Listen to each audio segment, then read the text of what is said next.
새로울 신, 매울 신, 무엇보다 믿을 신 뉴스 신세계 헬마우스 임경빈 작가 오셨습니다. 안녕하세요. 안녕하세요. 매주 수요일에는 장윤선 기자와 함께합니다. 어서 오세요. 네, 안녕하십니까. 자, 오늘 국방부, 문체부, 여가부 장관 인선안이 발표됐습니다. 그렇습니다. 뭐 정식 발표가 있긴 했지만 이미 하도 뭐 얘기를 많이 들었더니 뭐 아는 분들 같은 느낌이 좀 들더라고요. 이미 된 줄 알아요. 그렇습니다. 세 개 부처에 대해서 오늘 개각을 발표를 했는데 국방부 장관의 신원식 국민의힘 의원, 문체부 장관의 유인촌 대통령실 문화체육특보, 그리고 여가부 장관의 김행 전 국민의힘 비상대책위원을 각각 내정을 했습니다. 우리 하이킥에 몇 차례 출연한 적이 있어서 청취자분들이 익숙하실 김행 여가부 장관 내정자는 중앙일보 기자 출신이고요. 박근혜 정부 청와대 대변인을 지낸 인물입니다. 유인촌 문체부 장관 내정자는 이명박 정부 시절에 이미 문체부 장관을 지냈던 전임 문체부 장관이죠. 그래서 전 문체부 장관이었던 시절에 국정감사장에서 촬영을 하는 기자들을 향해서 찍지마 XX라고 했었던 유명한 장면, 그 장면이 논란이 된 바가 있고요. 그리고 문체부 장관을 지내던 시절에 잘 모르는 그 젊은 세대들 입장에서는 인터넷을 통해서 온라인 밈으로 좀 잘 알려진 인물입니다. 그랬더라고요.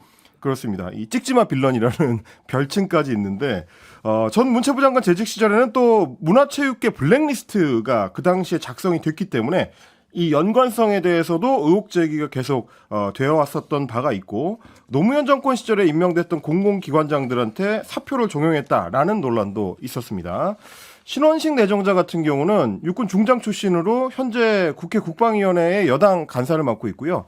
홍범도 장군 흉상 이전 논란, 그리고 해병대 채모상병의 이제 순직 사건 등에서는 정부 입장을 강력하게 옹호했었던 그런 상황입니다. 특히 해병대 박정훈 전 수사단장에 대한 외압 논란을 두고서는 이 사건이 안타깝지만 손잡고 가다가 웅덩이에 푹 빠져서 안타까운 죽음을 당한 거다. 그런데 이게 8명이나 사법 처리를 할 만큼 어마어마한 군의 과오냐라고 발언을 해서 빈축을 산 바가 있습니다. 네. 찍지마 XX. 이제 대통령이 바이든과 관련해서 했던 XX와 같은 XX죠. 네. 예. 그리고 요 당시에 사과를 하긴 했습니다. 유인촌 늦게 장관이. 했죠. 예.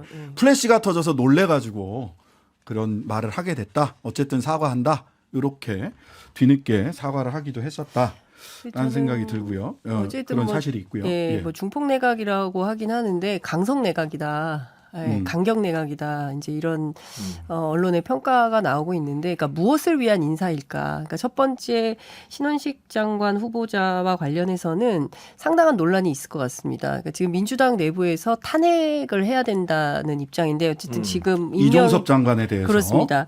탄핵을 하게 되면 이 이종섭 장관의 발이 묶이게 되면서 사실상 신원식 내정자의 임명이 인사청문 과정이나 이런 것이 상당히 길어질 가능성이 있는데요. 그와 관련해서 민주당 안에서 아직 좀 논의가 결정이 안 된 것 같아요. 그래서 내일 의총에서 어떻게 의견이 정리될지는 모르겠으나 탄핵으로 또 갈 수도 있고, 왜냐하면 이제 대통령실에서 사표 수리를 안 하고 그리고 인사청문회가 다 마무리되는 시점까지 둘 전망이다라는 입장이 나와 있기 때문에 그와 관련해서 내일 의총에서 결정이 좀 바뀔 수도 있겠다라는 말씀을 좀 드릴 수 있고, 나머지 두 분 장관에 대해서는 전임 정권의 관계자들이고 암만 사람이 없어도 그렇지 15년 전 인사를 다시 돌려막기 인사로 하는 것이 과연 제대로 된 인사냐에 대해서 국민들의 평가는 거의 그냥 올드보이의 귀환이다 이렇게 평가를 내리는 것 같습니다. 참고로 지금 대통령실은 안보 공백을 우려해서 사의를 표명한 이제 이종섭 장관의 사표를 당분간 수리하지 않겠다라고 합니다. 그리고 이번 인사가 해병대 최상병 사건과 관련해 가지고 문책성으로 하는 건 아니다. 이거는 이제 문책성이 아니라 1년 4개월쯤 장관직을 수행을 했기 때문에 보통 이 정도면 과거 정권에서도 장관 교체를 했다라는 입장을 이제 강조를 하고 그럼 있습니다. 나머지 장관들은요?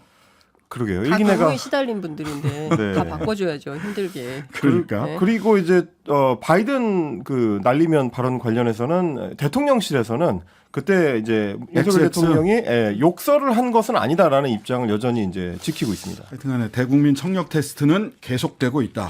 자, 그런데 이 이종섭 장관에 대해서 현 국방부 장관 사의 표명을 했는데 사표 수리를 안 하겠다. 그렇죠. 지금 대통령실 예, 뭐 거기에 덧붙여서 민주당 탄핵 어떻게 되는 건지. 그러니까요. 그래서 제가 이제 아까 말씀을 좀 드렸던 건데 이종섭 장관과 관련해서 그 최상병 네. 그 수사 외압 논란이죠. 이 문제와 관련해서 공수처의 여러 군데에서 지금 그 고발이 되어 있는 상황이에요. 네. 잘 아시겠지만 국가공무원법 78조 4에 따르면 사의를 표명해도 대통령은 퇴직을 허용해서는 안 되며 이렇게 되어 있고요.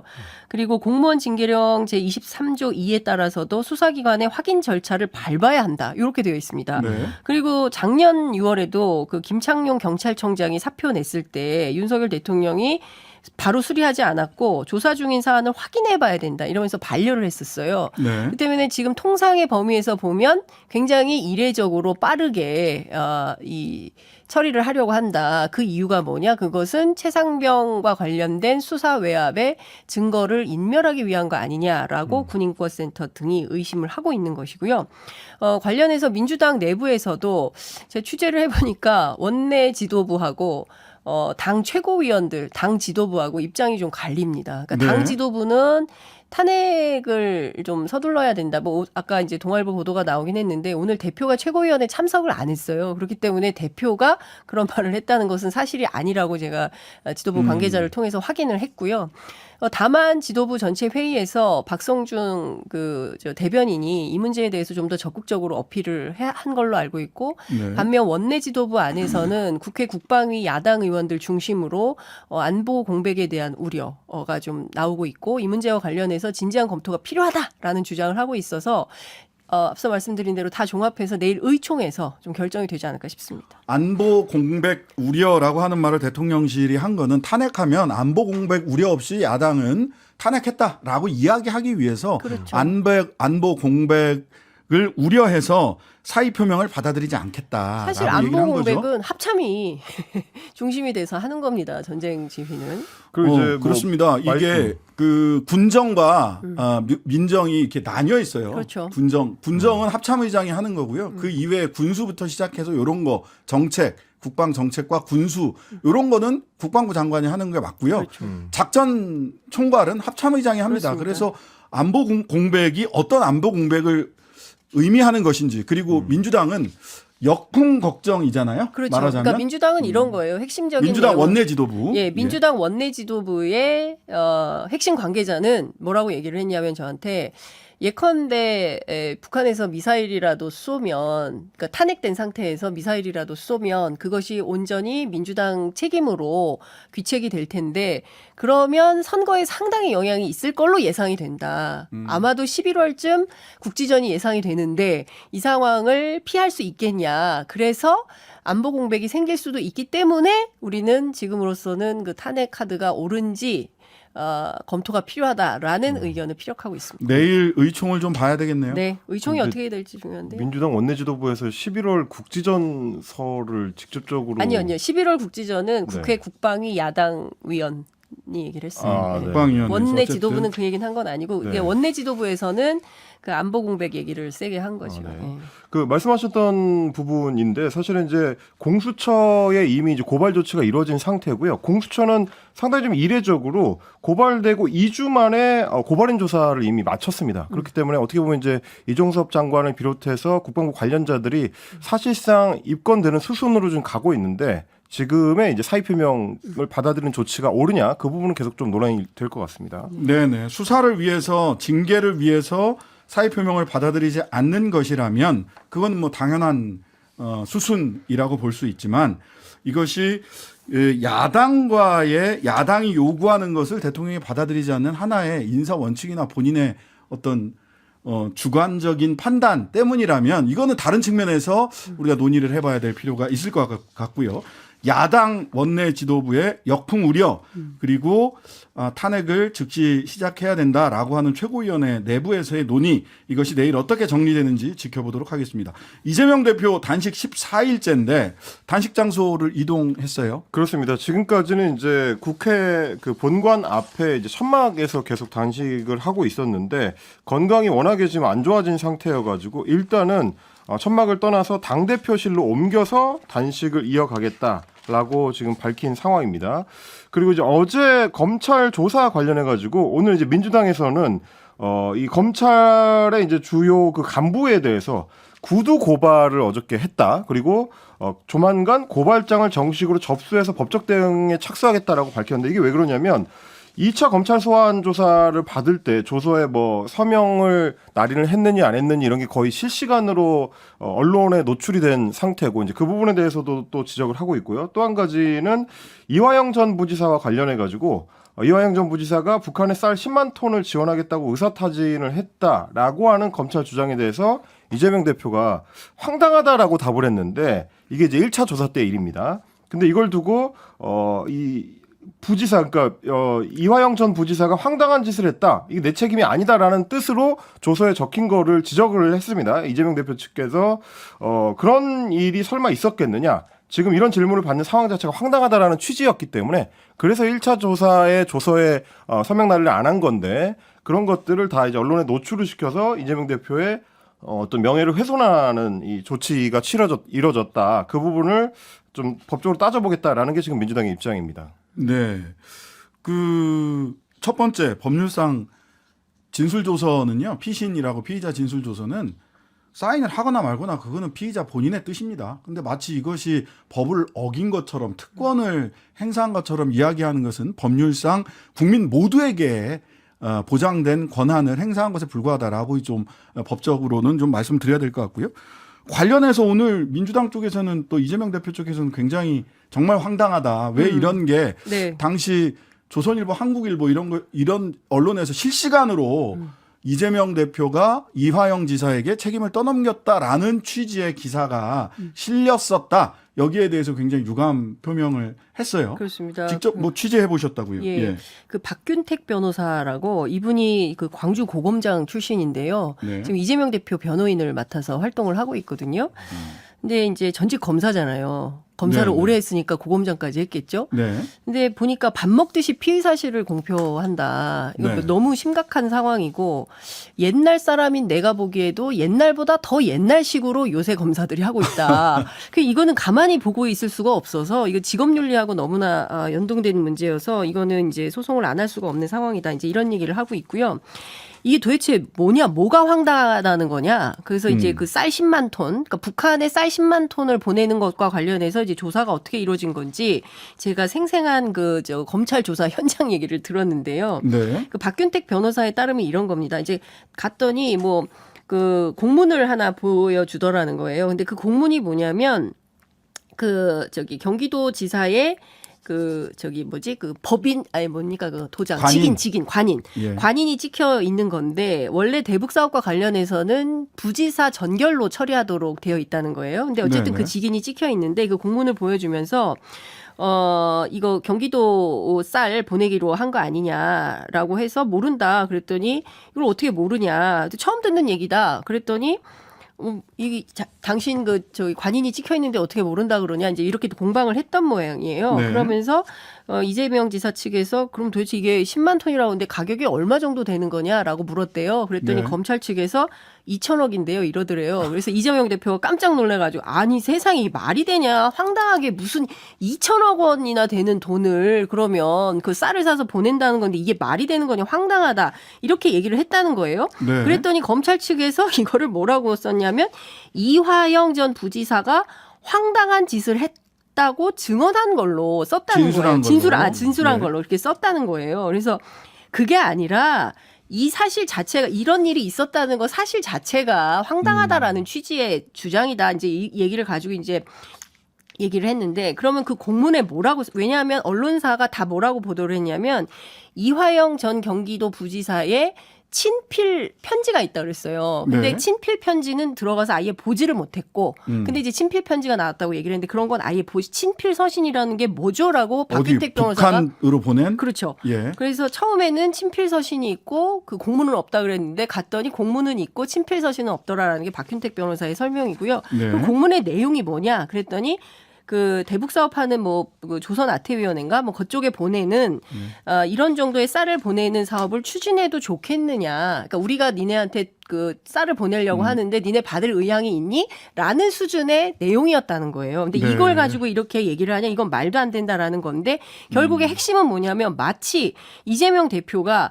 본인이 이런 거 다 해놓고 직인 날인까지 찍어놓고 다 모든 책임을 이화영 부지사에게 떠밀면서 마치 나는 책임이 없다라는 식으로 말하는 것처럼 보도를 하게 만들었다. 이 책임이 검찰에 있다라는 주장을 하는 것입니다. 네, 피의사실 공표, 허위사실 유포에 의한 명예훼손 등 한 3가지 정도를 가지고 구두고발, 고발은 구두로 할 수도 있습니다. 구두고발을 했으니까 이 고발 결과 어떻게 진행이 될지, 수사가 어떻게 진행될지 한번 지켜보도록 하고요. 근데 어제 2천억이라는 얘기는 오늘 처음 나온 얘기 같은데. 예, 2천억 원을 어떻게 경기도가 네, 보낸다는 그러니까요. 건지 네. 그런 상황 자체가 황당하다라는 그렇죠. 말이었다는 예, 거죠. 예. 자, 그 출퇴근 난식이다라고 얘기를 하던데 네. 어떻게 집과 그 천막을 왔다 갔다 했던 겁니까? 집을 어떻게 갑니까? 단식 중에. 아. 상상을 해보십시오. 그러니까 이 사람들이 얘기하는 출퇴근 단식이라는 건 어떤 생각이냐면 일종의 프레임 같은 건데요. 그러니까 제가 뭐 국회 출입 기자 오래 했었고 지금 거기가 어디냐면 국회 본청 있잖아요. 네, 그러니까 본청 바로 계단 아래. 계단 그러니까 거기가 2층이에요. 2층에서 계단을 조금 더 밟고 올라가면은 이제 그 본회의장으로 들어가는 바로 거기인데 거기에 우측에 있어요. 옛날에 세월호 가족들 농성했던 네, 바로 네. 그 장소인데 그 출퇴근이라고 하는 건 어디를 얘기하냐면 바깥에서 12시간 이제 지금은 이제 안으로 들어가는데 네. 바깥에서 거기 바깥 야외에서 12시간 있고 나머지 12시간은 당 대표실에서 있었다는 게 본청 안에 있는 본청 안에 당대표실? 있는 그러니까 거기 바깥에서 한 알겠습니다. 50보 예. 정도 들어가면 좌측에 민주당 당대표실이 있어요. 거기를 출퇴근이라고 얘기하는 겁니다. 네. 그걸 출퇴근이라고 얘기할 수 있는지. 근데 다 출퇴근한다고 다들 얘기하시더라고요. 여당 쪽에서는. 그 자. 당대표실이 집이 아니지 않습니까? 자, 오늘 장해찬 국민의힘 청년 최고위원도 어제 김기현 대표와 입을 맞춘 듯이 자우림의 김윤아 씨를 저격했습니다. 그렇습니다. 연일 강도 높은 발언 수위 때문에 지금 김기현 대표가 논란이 많은데요. 이번에는 이제 밴드 자우림의 보컬 김윤아 씨를 향해서 강력한 발언을 내놨습니다. 어제 문화자유행동이라는 사단법인의 창립 행사에 참여를 했는데 이런 얘기를 했습니다. 어떤 밴드의 멤버가 후쿠시마 오염 처리수 방류 후에 지옥이 생각난다고 얘기하는 걸 듣고 개념 연예인이라고들 하던데 개념 없는 개념 연예인이 너무 많은 것 아니냐 이렇게 비판했습니다. 그러면서 결국 불이익 따돌림 낙인 찍기 자기들끼리 이권 나눠먹기 카르텔 때문에 이런 일이 벌어진다. 라는 이야기를 했습니다. 여당 대표가 특정 연예인 개인의 SNS 발언을 직접 겨냥해서 소위 좌표 찍기를 하는 거 도대체 어느 나라의 자유냐라는 비판이 나오니까 여기에 오늘 장해찬 청년 최고위원이 거들고 나섰습니다. BBS 라디오 전영신의 아침 저널에 출연해서 한 얘기인데요. 직접 들어보시겠습니다. 보수 우파 연예인들은 정치 성향을 조금만 밝혀도 사회적으로 굉장한 불이익을 받는데 진보 좌파 성향의 연예인들은 광우병 파동 때도 그렇고 그냥 아무 말이나 과학적으로 검증이 안 된 음모론을 뭐라고 말해도 전혀 지장을 받지 않았습니다. 자유인 김윤아 씨든 누구든 자기가 하고 싶은 말 할 수 있는 자유가 있습니다만 공적인 발언에 대해서는 무거운 책임을 져야 된다는 걸 깨달으면 좋겠어요. 예. 정말 최소한의 과학적 지식도 갖추지 않은 굉장히 자극적인 선동을 한 셈 아닙니까? 장 최고위원은 여기에 더해가지고 연예인이 무슨 벼슬이라고 말은 하고 싶은 대로 다 하고 아무런 책임도 안 져야 되냐라고 이야기를 했는데요. 한 문화예술인이 자기 인스타그램에 한 말이 공적 발언으로 무거운 책임을 져야 된다. 이게 이제 국민들이 듣기에 과연 납득할 수 있는 주장일지는 잘 모르겠습니다만 제가 이제 이 분야에 대해서는 조금 아는데 김 대표라든지 장해찬 최고위원이 계속해서 이 주장하는 공통된 내용이 있습니다. 소위 좌파 연예인들의 발언은 그대로 수용이 되고 우파 연예인들은 낙인 찍히고 따돌림을 당한다. 이건 카르텔이다. 이런 식의 인식을 지금 공유하고 있는데 이게 이제 예전에 가로세로 연구소 같은 소위 극우 유튜브 채널에 출연을 했었던 특정 연예인들의 단골 레퍼토리이기도 했었습니다. 뉴스 신세계 잠시 광고 듣고 이어가겠습니다. 잠시만요. 신장식의 뉴스 하이킥 임경빈 장윤선 두 분과 함께 뉴스 신세계 이어가겠습니다. 자, 국민의힘에서는 그 보수 연예인들이 불이익을 당했다. 장해찬 최고위원도 그렇게 얘기를 하던데 오늘 제가 2017년자 SBS 연예뉴스를 봤어요. 여기 보면 흔히 그쪽에서 얘기하는 게 가수 김은국 씨가 2011년에 MBC 라디오에서 하차당한 것 그리고 그래서 뭐 이렇게 1인 시위하고 막 그러셨잖아요. 2017년에 이런 기사가 납니다. 국정원 2국은 김은국이 하차하면 좌파 연예인 4명에서 5명을 하차시킬 수 있기 때문에 물타기용으로 하차시키면 된다라고 국정원과 당시 MBC 경영진이 상의했던 문건이 2017년에 나왔어요. 그때 제가 김은국 씨 인터뷰를 했었는데요. 네. 굉장히 억울해했었습니다. 그래서 김은국 씨가 MBC로 갈 게 아니라 국정원으로 가셨어야 된다. 당시에. 이게 2017년도 SBS 연예뉴스 2017년도 12월 4일자에 있습니다. 근데 저는 이런 생각이 좀 듭니다. 그 대한민국에서요 가장 높은 도덕성을 요구하는 직업군이 어디냐? 연예인이에요. 왜 그런지 연예인은 모르겠어요. 연예인에 대해서 이렇게 강철 같은 높은 규범을 정하고 한 번 하면 못 나와요. 못 나오게 합니다. 그렇게 못 나온 분들 많잖아요. 배우 김규리 씨도 그렇고 굉장히 못 나오게 했습니다. 그러니까 그리고 이게 타겟이 너무 분명한 거예요. 그동안 사회적 발언한 연예인들에 대해서 재갈 물리기 하는 거고 김유나 씨를 필두로 해서 앞으로 떠들면 다 못 나와 라는 사인을 주는 것과 마찬가지다라는 생각을 갖지 않을 수가 없습니다. 예, 네? 표현의 자유와 관련된 문제인데요. 오늘은 또 국민의힘에서 김어준, 주진우, 최경영 세 사람의 라디오 시사 진행자들을 고발을 예고했습니다. 그렇습니다. 뉴스타파의 김만배 녹취록 보도를 인용 보도했다라는 게 이제 명목인데요. 시사 라디오 프로그램 진행자 3명 조금 전에 말씀해주신 김어준, 주진우, 최경영 씨를 이제 고발을 하겠다. 내일 이제 고발장을 제출한다고 하는데 공교롭게도 오늘 오전에 조선일보에서 라디오 진행자 4명 김어준, 주진우, 최경영의 신장식까지 더해서 신장식 변호사 왜 빠졌어요? 네? 이상한데. 보도를 한 바가 있는데 네. 공교롭게도 저희 진행자만 지금 빠진 상태입니다. 네. 네, 곧 들어가겠죠. 객관적이고 엄정하게 진행자로서의 본분을 지켜가면서 진행을 했기 때문입니다. 예. 뭐 이 세 분이 그게 없다는 거예요? 자, 표현의 자유는 어디로 가고 있는가를 다시 이제 되물을 수밖에 없는 그런 사건이 아닌가 그러니까요. 싶습니다. 있을 수 없는 일입니다. 그러니까 진행자들이 최소한 할 수 있는 얘기들 그리고 인용 보도하는 것까지 문제 삼고 있고 기자 고발하고 이게 정상적인 민주국가라고 할 수 있습니까? 자유민주주의 대통령 엄청 강조를 하는데요. 수정헌법 1조에도 표현의 자유가 제일 중요하게 나옵니다. 이거 말하지 말라고 하면 어떻게 해요? 어디 산속에 가서라도 얘기를 해야 됩니까?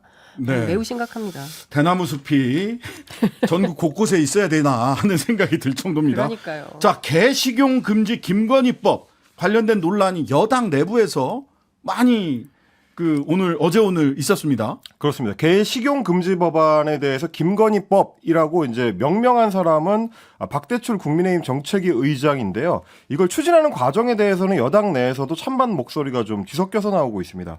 어제 채널A가 보도한 바에 따르면 이거를 법제화하지는 않고 캠페인으로 추진하겠다라는 게 당 내부의 움직임이라고 보도가 됐고 경향신문도 국민의힘 관계자를 인용을 했는데 당론으로는 하지 않기로 했다. 이게 지난번 의총에서 얘기된 거다라는 발언을 하기도 했습니다.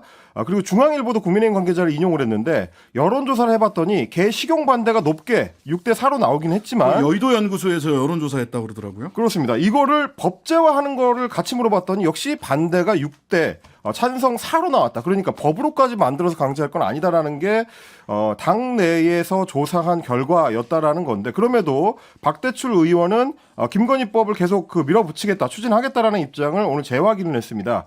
이거를 추진 안 한다는 일부 보도가 있었는데 국민의힘은 그런 방침을 정한 적이 없다. 그러면서 이 입장에는 변함이 없다라는 점을 페이스북에 이제 글을 올렸고요. 그러면서 김건희법이라는 해시태그를 달았습니다. 유승민 전 의원은 천재적 아부를 하던 자들이 이제는 대통령 부인에게까지 천재적 아부를 합니다. 이런 SNS에다 이런 평가를 했네요. 그러니까요. 개식용 금지 아니 근데 자기들끼리 V2라고 부르더라고요. 제가 깜짝 놀랐는데 그거는 V1, V2 이런 얘기를 막 하고 있어요. 근데 전에 저희 뉴스아이킥에서 예. 인터뷰를 한번 했습니다. 그러니까요. V2라고 부른다 이렇게. 그러니까요. 진짜 장철영 행정사가 아니 실제 예. 아니 근데 너무 자연스럽게 제가 이제 만나서 취재를 하지 않습니까? 그럼 자연스럽게 V2라고 얘기를 하는데 그게 이제 김건희법으로 이제 명명돼서 나오는 건데 제가 관련해서 동물권 운동 단체 네. 한 관계자를 오늘 인터뷰를 했습니다. 재밌는 얘기를 해요. 네. 김건희 여사가 동물에 대한 진정성이 있는 것 같다. 어떤 얘기를 하냐면 정말 나 동물들 가엾다. 그리고 이 개식용 반드시 없애고 싶은데 사람들이 나를 싫어한다. 그래서 내가 나서면 역효과가 날까봐 걱정이 된다. 내가 좀 어떻게 도와드리면 좋겠냐. 이거 악습이고 나 이거 진짜 없애고 싶다. 이런 얘기를 했다는 거고요. 나에게 어떤 영향력 힘이 있다면 꼭 해야 할 일들이 있는데 그중에 꼭 포함되는 게 바로 이 개식용 금지 법안이다. 아니 그럼 박대출 의장부터 말리라고 하세요. 그런 해시태그를 계속 김건희법 하시잖아요. 그래서 이제 본인은 이 개식용 금지를 반드시 해야 된다라는 입장인 것이고요.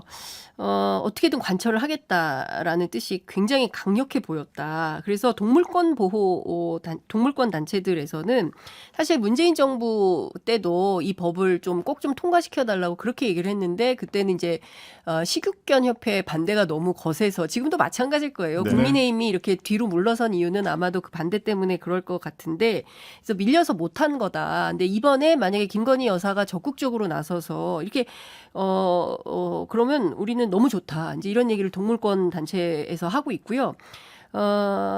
그리고 지난번에 기자회견장에 느닷없이 오셨잖아요. 네, 김건희 여사가 왔잖아요. 아, 그래서 동물권 뭐 스티커 단체들은- 붙이고 그러니까 기자회견에. 그래서 그날 어떻게 오게 된 거냐 그랬더니 원래는 예정이 없었는데 하루 전날 다른 쪽에서 연락이 와가지고 김 여사가 오기로 했다. 근데 영부인 자격이 아니라 시민 자격으로 오겠다라고 했다는 거예요. 그래서 시민 자격이라고 하기에는 마이크도 잡으시고 세게 출연하셨다 그랬더니 아유 뭐 그게 시민 자격이 되겠습니까라고 얘기는 하는데요. 여하튼 동물권 쪽에서는 이런 얘기들이 돌고 있더라라는 말씀드립니다. 정말 그렇다면 박대출 그 정책위 의장이 김건희법 얘기하는 거 그만 좀 하게 하시고요. 일단 남편부터 좀 설득을 하셨으면 좋겠습니다. 먹는 개와 반려견은 다르다라고 대선 과정에서 말씀하셨던 그분부터 좀 설득을 하시면 좋겠다라는 말씀을 드리겠습니다. 나와 뉴스 신세계 남편 둘 다 동물을 사랑한다. 그 얘기 했었대요. 까먹었습니다. 예. 헬마우스 임경민 작가 장윤선 기자였습니다. 감사합니다. 고맙습니다. 네, 고맙습니다. 하루 종일 기다려지는 진짜 시사. 평일 저녁 6시 5분 신장식의 뉴스 하이킥.